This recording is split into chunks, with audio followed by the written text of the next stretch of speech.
Evangelijoje yra minimas vienas įvykis iš Skaičių knygos, kuomet Mozė dykumoje iškėlė žaltį, žmonės pažiūrėdavo į jį ir išgydavo.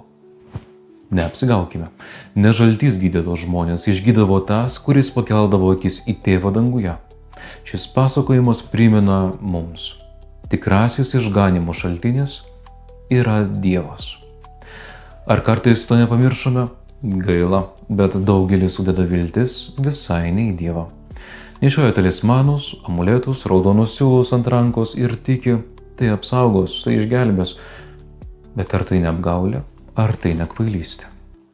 Išganimas ateina per tikėjimo žvilgsnį į žmogaus sūnų, kuris yra iškeltas ant kryžiaus. Nori tikro gyvenimo? Ieškok santykio su Dievu. Pakelk savo akis nuo prietarų, stereotipų, nuo įsitikinimų ir stabų, kuriuos pats susikūrei. Ir pažvelk į meilės kupiną Jėzaus žvilgsnį. Jame atrasi tikrą gyvenimą. Palaimintos dienos.